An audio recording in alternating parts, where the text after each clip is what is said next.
apresenta Programa Conversando o Evangelho, um encontro aberto e participativo acerca da mensagem de Jesus à luz do Espiritismo, uma produção da equipe Casa Virtual Luz Espírita. Coordenação Cristiane Nobre Campos. Te ver aqui cantando.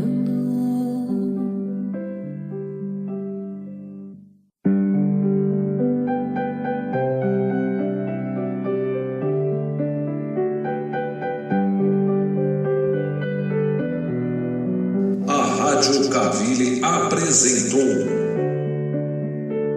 Programa Conversando o Evangelho, uma produção da equipe Casa Virtual Luz Espírita.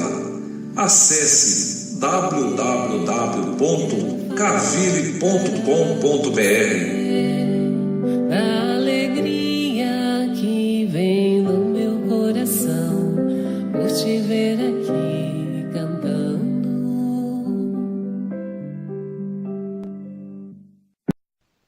Boa noite, meus amigos. É com muita alegria que estamos aqui para estudar, conversar, enfim, entender mais um pouquinho sobre o Evangelho de Jesus.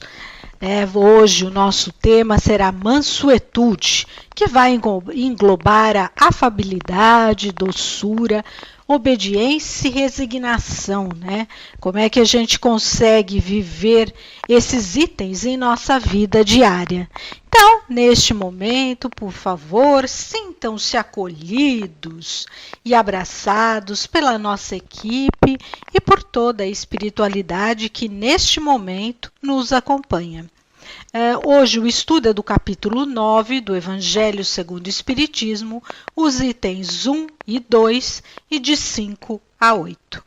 Vamos então passar agora, serenando nossa mente, vamos nos sintonizando com os nossos amigos da colônia espiritual Maria de Nazaré, nossos mentores e tantos outros benfeitores que aqui se encontram, Vamos então pedir ao Devanir que refaça a nossa prece de abertura. Uma boa noite. Que a paz de Deus se faça presente na vida de cada um.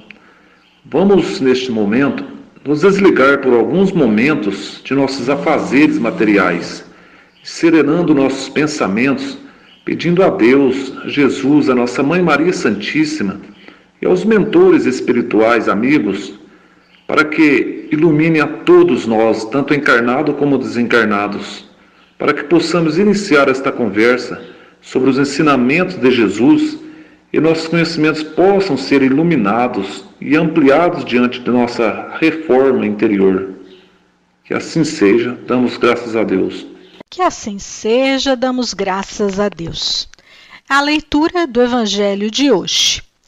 Bem-aventurados os que são brandos, porque possuirão a terra. Mateus capítulo 5, versículo 5. Bem-aventurados os pacíficos, porque serão chamados filhos de Deus. Mateus capítulo 5, versículo 9. Vamos então agora dar sequência, iniciando com o nosso primeiro questionamento tópico de estudo. Já que o Evangelho nos traz brandos, a gente pergunta para o Devanir. Devanir, o que significa brandura, dentro desse contexto do Evangelho? Bem, os brandos e pacíficos herdarão a terra, porque eles continuarão nela, para o seu processo evolutivo. A Terra é um planeta de expiação e de dor. Porém, depois de grandes transformações que se operarão, ela transformar-se-á num planeta de regeneração. Haverá mais estreita seleção de reencarnações. Haverá menos lágrimas e dores. Enfim, a Terra será um planeta onde imperará a maior felicidade. Possuir a Terra, conforme as palavras de Jesus, refere-se a aproveitarmos a oportunidade de aqui estarmos, para nos corrigirmos e procurarmos possuir e conquistar a paciência, a humildade, e não vivermos para acumular posses em demasia, prejudicando a muitos, mas lembrarmos que tudo que possuímos é para nosso uso, ou seja, é emprestado pelo Pai. É isso que eu tinha. Bom, é quase a mesma coisa que o Devani falou. Possuir a terra certamente não significa possuir os bens materiais. As palavras de Jesus referem-se ao futuro estágio porque passará a terra, onde os que tiverem sido brandos e pacíficos continuarão reencarnando aqui. Olha, eu estava me lembrando aqui, enquanto essas considerações todas muito importantes foram feitas, mas a humanidade ainda não está preparada para entender perfeitamente o significado de possuir a Terra. É claro que as entidades espirituais que atingiram um grau, um nível muito mais alto, evolutivo, e que já não precisam mais sofrer as vicissitudes aqui na Terra, eles terão a chance de irem para outro orbe, e aí eles irão, por seu merecimento, possuir uma Terra, na qual eles irão ser felizes, né?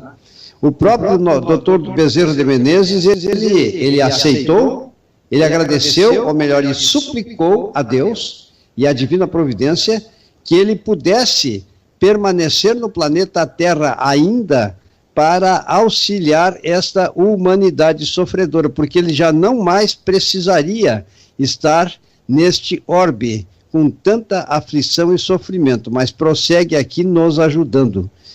Mas possuir a terra, sim, brandos e pacíficos é que irão ser todos aqueles que irão constituir uma sociedade na qual existirá tão somente brandura e paz, amor, fraternidade e, enfim, a pessoa terá tudo para ser feliz.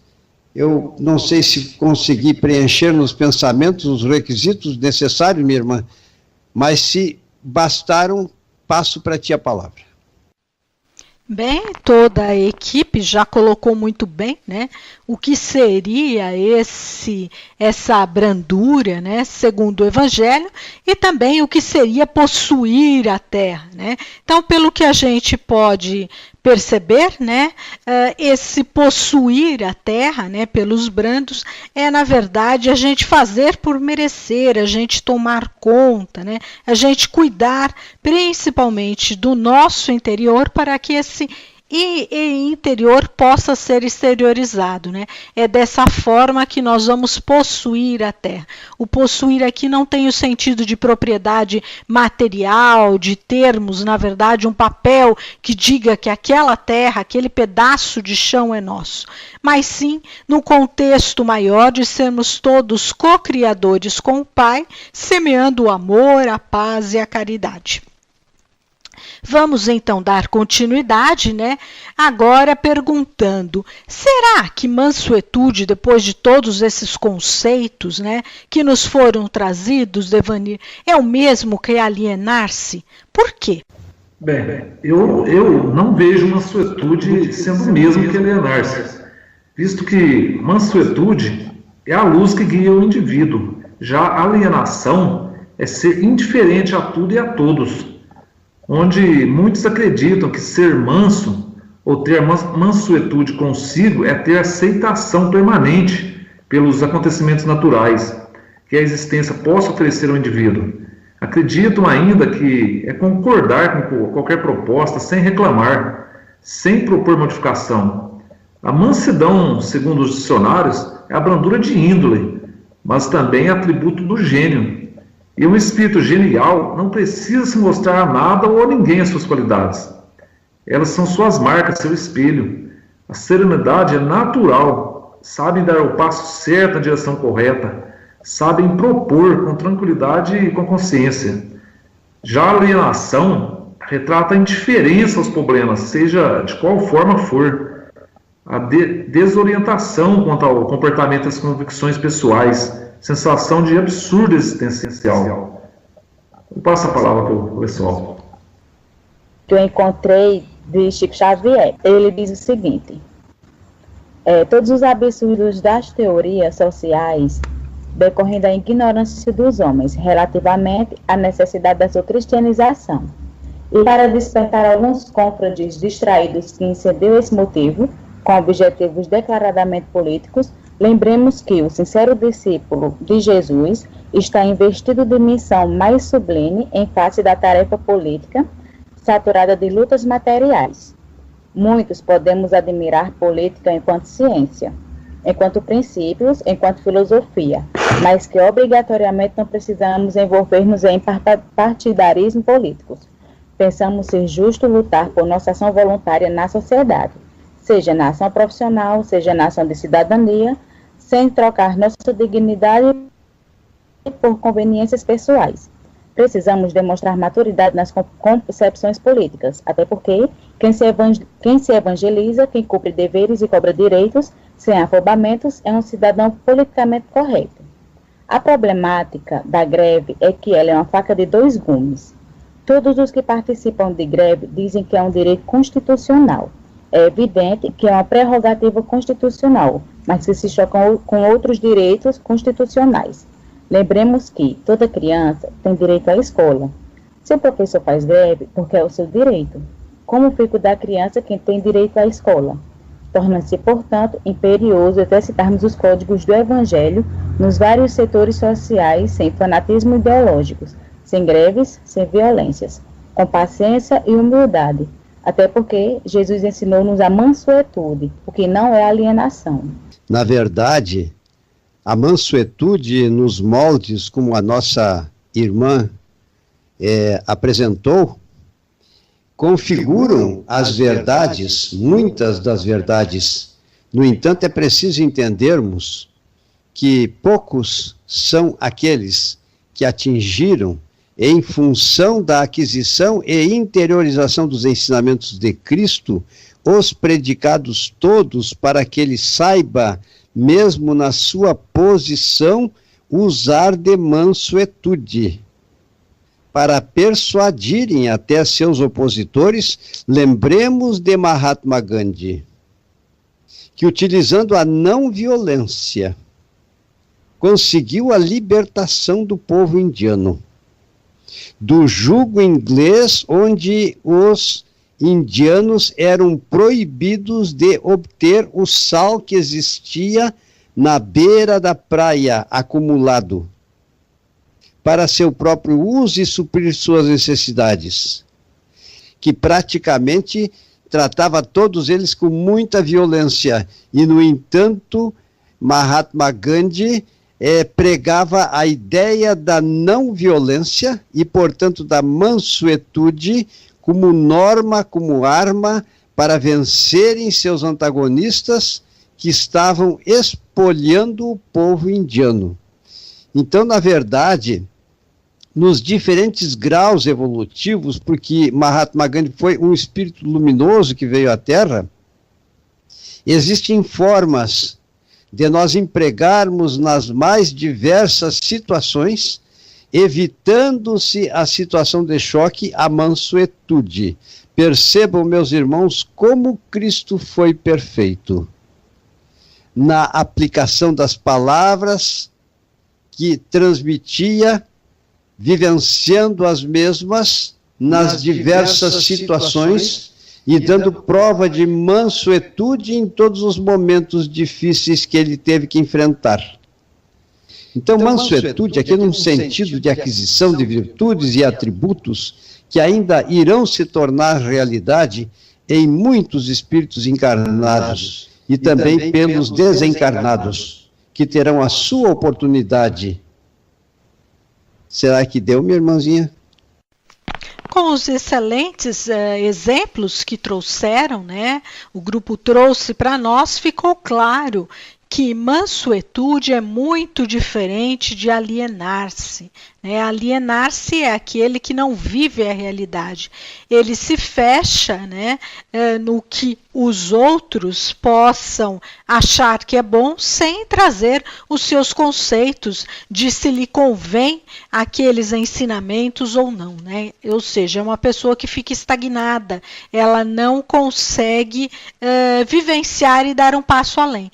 Já aquele que é manso, ele analisa, mas dentro da serenidade, do amor de Jesus, ele sabe a forma adequada de se colocar. Então, dando continuidade, nós vamos passar, né, para um outro questionamento que eu pergunto aí para o professor Joel. Muitas vezes, professor Joel, a gente vê pessoas que falam palavras doces, né, que parecem transbordar aí uma doçura. Mas será que a gente pode confiar só nas palavras ditas, né? Porque muitas vezes a gente vai seguir, né, o exemplo dessa pessoa e percebe que o exemplo, na verdade, não tem nada a ver com as palavras. Ou seja, essas palavras não foram vividas de coração, faladas de coração. São palavras, como a gente costuma dizer, jogadas ao vento. O senhor concorda com isso?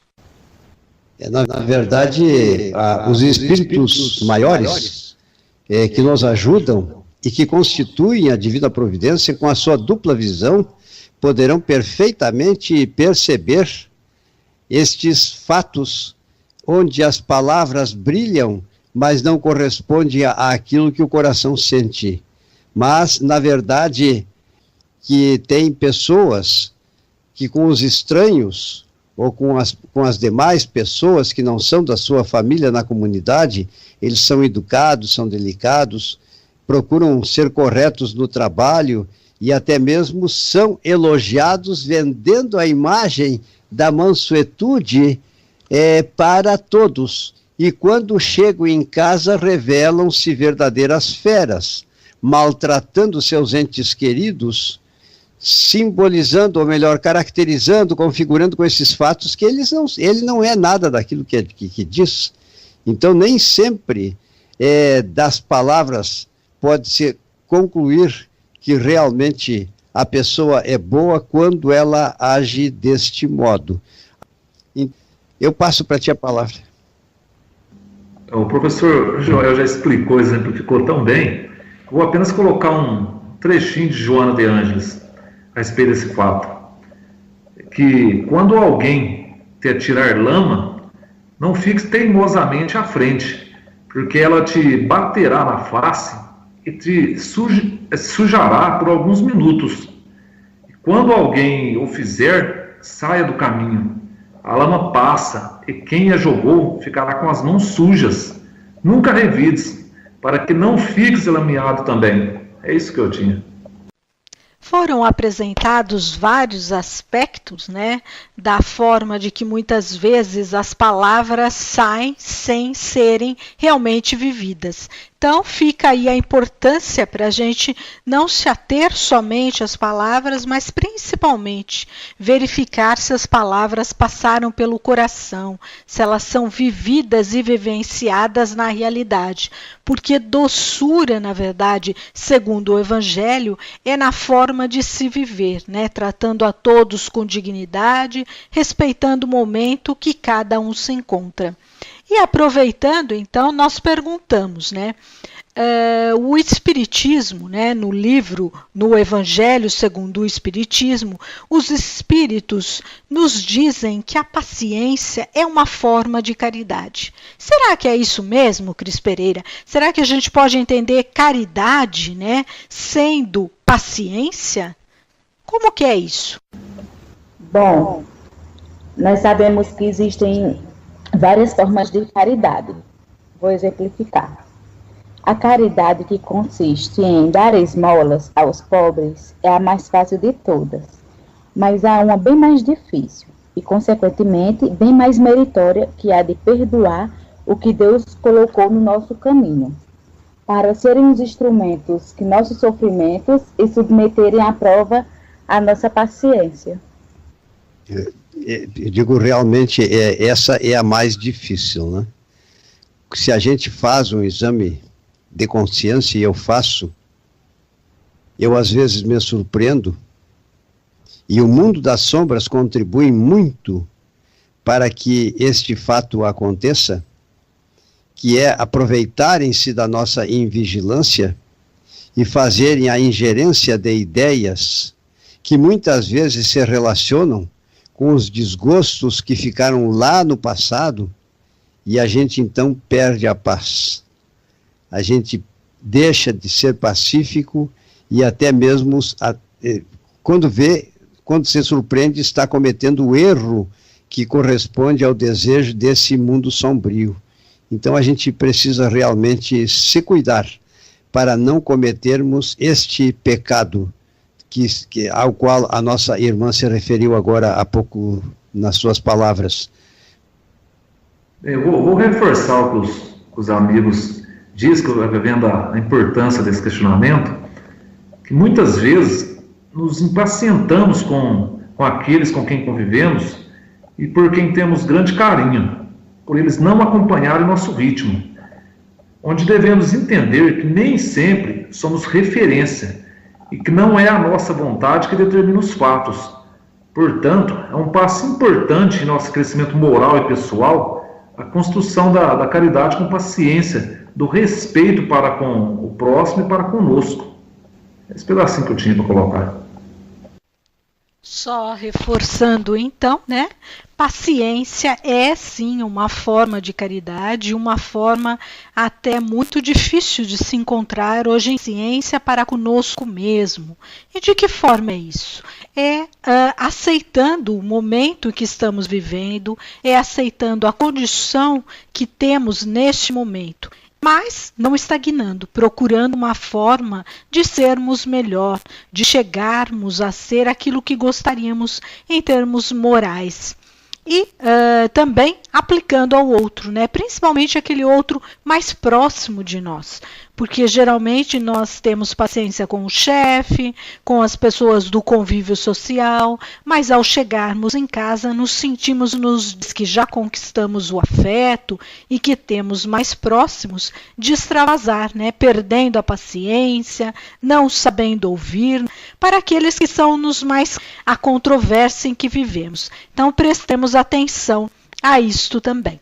Dando continuidade, então a gente vai perguntar agora, como é que a gente pode entender obediência e resignação? Bem, eu vejo que a obediência é o consentimento da razão, ou seja, estar certo dos deveres que nos competem, dentro de nossos conhecimentos e capacidade, como filhos de Deus e como seres imortais. É estarmos comprometidos com nossas próprias atitudes. Obedecer deve fazer parte de nossa virtude diária da vida, sendo claro que não devemos entender como uma obediência cega, querendo com isso colocar a culpa em quem mandou, para dizer, não fui eu, só obedeci. Se obediência é o consentimento da razão, resignação é o consentimento do coração, onde a criatura amorosamente, humildemente, compreende e aceita a situação que a vida propôs a ela. Mas, da mesma forma que obedecer não deve ser ato cego, resignação também não quer dizer cruzar os braços ou aceitar tudo como é. Sempre há o que fazer. Passa a palavra. O Devanir nos trouxe bem a diferença entre obediência e resignação. Então, agora a gente pergunta para a Cris Pereira. Muitas pessoas dizem, na verdade, que tanto a obediência como a resignação são a negação do sentimento da vontade. Isso é verdade? Será que a gente pode afirmar isso? Será que se isso realmente ocorre, isso é o correto? Bom, quando acontece essa questão de negar os nossos sentimentos, precisamos rever a nossa postura diante das circunstâncias, pois a negação pode acontecer quando não estamos conectados com a nosso essencial, que é o amor por nós e amor pelo nosso próximo. Como a Cris bem falou, né, é importante que a gente não confunda obediência ou resignação, dependendo do caso, já que são distintos, né, tanto a obediência quanto a resignação, com a negação do sentimento e da vontade. Toda vez que a gente nega um sentimento ou uma vontade, nós estamos negando a nós mesmos. Na verdade, o que nós devemos fazer não dá para negar um sentimento, uma emoção, a vontade. O que nós temos que fazer é canalizar este sentimento e essa vontade de acordo com os nossos critérios e valores daquilo que nos convém ou não nos convém. né? Porque cada vez que eu nego é como se eu estivesse empurrando a sujeira para debaixo do tapete.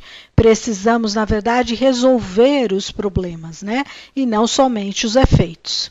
Então vamos dar continuidade agora, trazendo uma frase, né, que os espíritos nos alertam dentro do Evangelho, dizendo assim: cada época é assim marcada pelo cunho da virtude ou do vício que a devem salvar ou perder. A virtude da vossa geração é a atividade intelectual. Seu vício é a indiferença moral. De que maneira nós podemos aniquilar, então, esse vício da indiferença moral, que, segundo os espíritos, é, digamos assim, o mal, né, da nossa era? Bem, diante dos fatos, dos acontecimentos que estão a envolver a criatura humana, enredada no vício de vários tipos, geradoras de tantas misérias morais, sociais, suicídios e loucuras, nós espíritas, com conhecimentos já adquiridos, não podemos nos fazer indiferentes moralmente.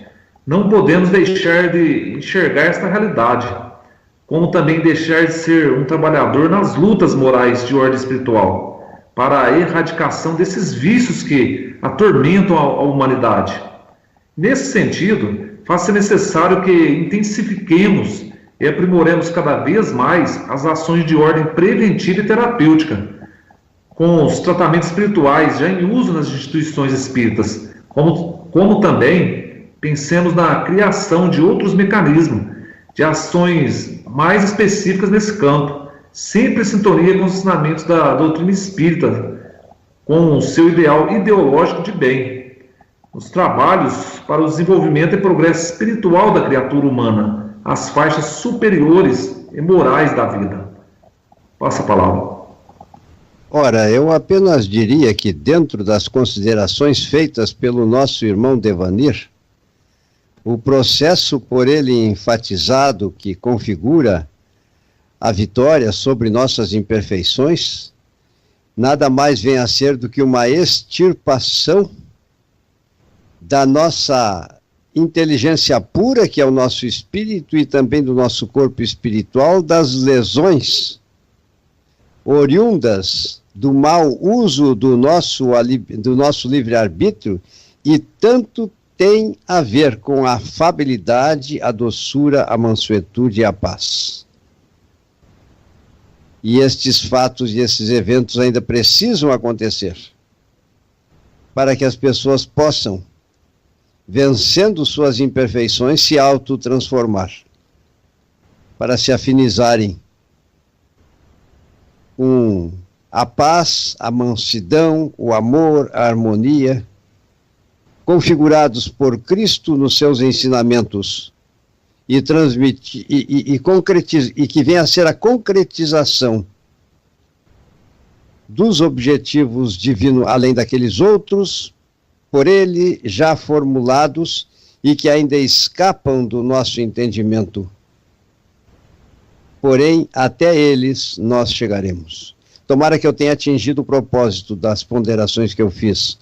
Minha irmã Crise, te passo a palavra.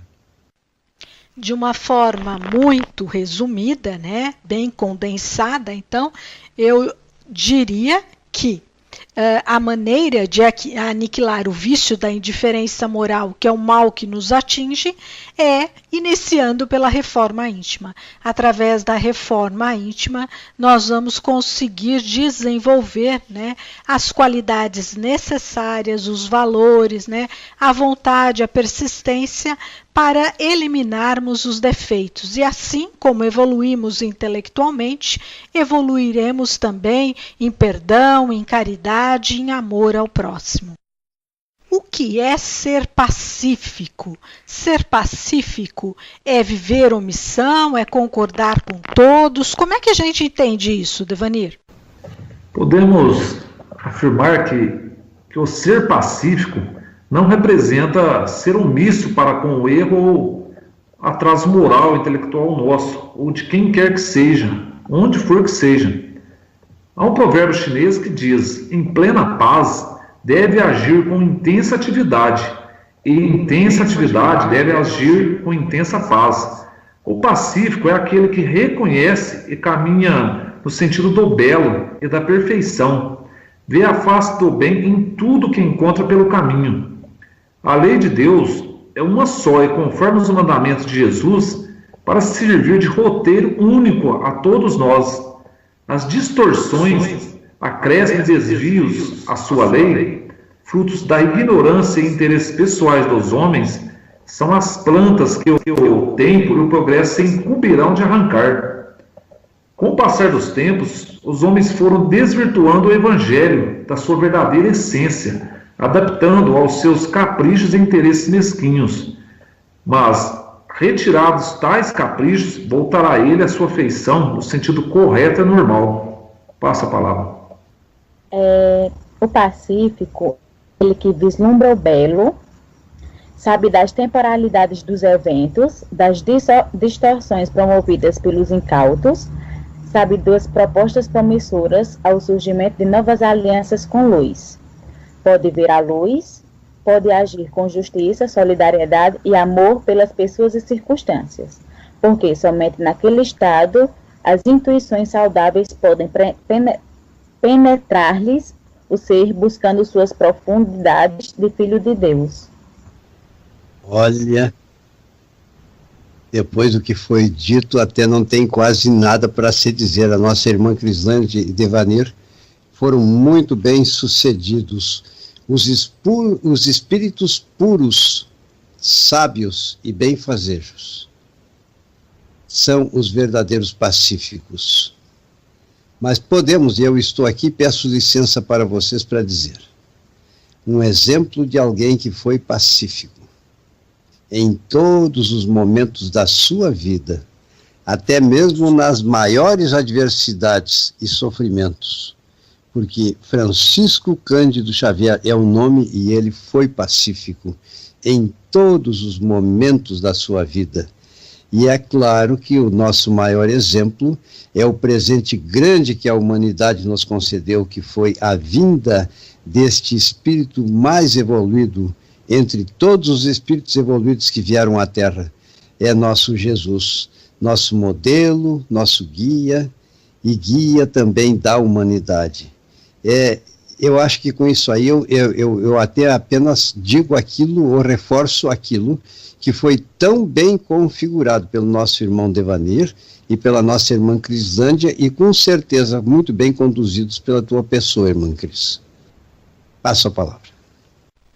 Bem, meus amigos, se o professor Joel não tem nada a acrescentar, que dirá eu, né? Então passemos agora perguntando, né? Quem fez a prática, a vivência prática desta semana e como foi? Bom, eu usei a palavra brandos. E aí esses dias eu tentei buscar ela e usar diante dos problemas, tentando ficar serena, buscando não revidar e podendo assim não entrar na vibração da outra pessoa, não ficar mal com isso. E olha que dá certo, viu? É ótimo. Olha, que bom, Cris. É bom a gente ver que na prática, né, esse ser brando, ser pacífico, né, ele funciona, porque muitas vezes a gente acha que está no Evangelho, a gente abre e lê, mas esquece de colocar na prática. Eu, por coincidência, né, bom, não existe coincidência, eu acabei também pegando essa mesma palavra, não brando, mas pacífico, né, e tentei aplicar no dia a dia, fazendo o quê, né, não só buscando estar em paz, serena, mas procurar levar essa serenidade aonde eu fosse, em qualquer situação. E realmente, às vezes naquele tumulto, né, que a gente consegue serenar, as pessoas até depois chegam e falam: nossa, mas você chegou, parece que a gente estava aqui na maior confusão, agora conversando, você chegou tão calma, falou isso, parece que nós serenamos. Então a gente percebe que realmente Se a gente conseguir manter essa serenidade, essa paz, essa brandura dentro de nós, o exterior vai refletir aquilo que nós temos dentro de nós. E, consequentemente, nós vamos acabar influenciando na psicosfera, né? Afinal, nós sabemos que nós somos influenciados e influenciamos o tempo todo, seja por espíritos encarnados ou desencarnados. Vamos então passar agora para as nossas considerações finais, que hoje serão feitas pela Sheila. A brandura. Bem-aventurados os que são brandos, porque possuirão a terra.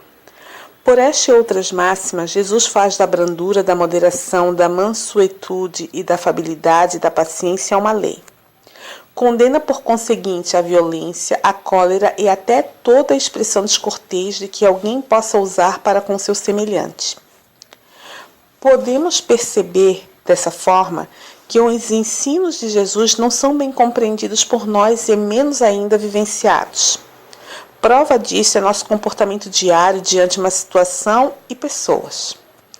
Eu vou colocar um exemplo que eles citaram nesse artigo, bem interessante. O autor do artigo diz que estava no trânsito, pararam, porque o sinal fechou, e eles observaram que no veículo do lado tinha um adesivo com a seguinte citação: "Já não sou eu quem vive, mas Cristo que vive em mim." De fato, a frase chamou a atenção, e pela beleza da ideia que contém, mas infelizmente não retratava a realidade.